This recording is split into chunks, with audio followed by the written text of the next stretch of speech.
मेरे दोस्तों, ये जो कुछ मैं आपको सुनाने जा रहा हूँ ये मेरा खुद का नहीं है। मैंने बस किसी का पोस्ट था उसको देखा है, लेकिन जो मैंने देखा है और सुना है मेरे दिल को छू गया। इसलिए मैं आप लोगों के बीच में भी ये बात रखना चाहता हूँ।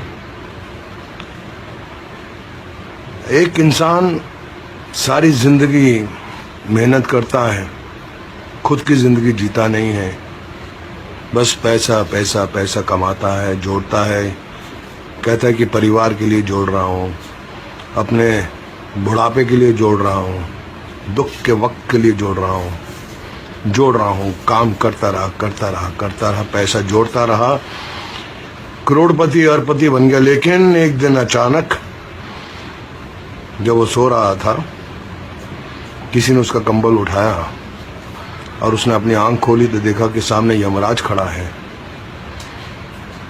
तो वो सेठ बोला, यमराज जी कहिए मैं आपके लिए क्या कर सकता हूँ।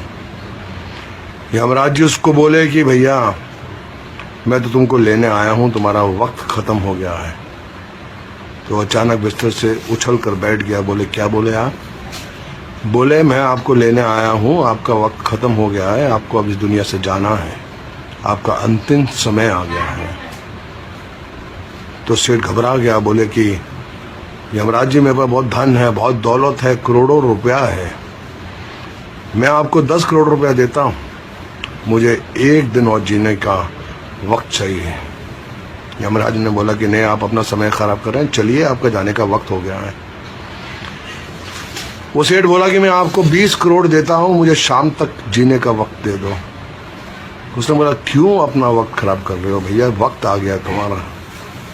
सेठ बोला मेरी सारी दौलत ले लो, मुझे 1 घंटा 1 घंटा जीने की मोहलत दे दो। उसने बोला नहीं। बोला मेरा सारा धन दौलत सब कुछ ले लो, 1 घंटा।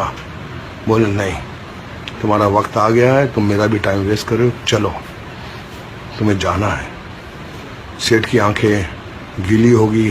बोले ठीक है, मेरी आखिरी दरख्वास्त है कि मुझे एक खत लिखने का वक्त दे दो।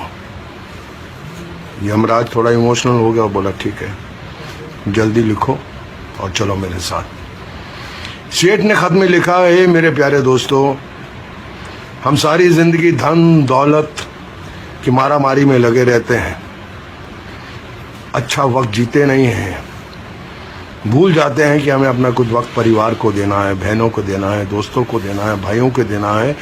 और जब आखिरी वक्त आता है तो जितनी भी दौलत है, जितना भी धन हमने पूरी जिंदगी में जमा किया है, वो धरी की धरी रह जाती है। लाख कोशिश करने के बाद भी, करोड़ों रुपया खर्चा करने के बाद भी हम एक सांस खरीद नहीं सकते, एक सांस खरीद नहीं सकते, वो दौलत धरी की धरी रह जाती है। इसलिए मेरे प्यारे दोस्तों, जब तक जीवित हो जियो, खुशी से जियो, अपनी जिंदगी जियो, परिवार के साथ वक्त निभाओ, दोस्तों के साथ अच्छे कर्म करो, सिर्फ धन दौलत माया के लोभ में मत पड़े रहो, क्योंकि कल होना हो, कल होना हो, कल होना हो।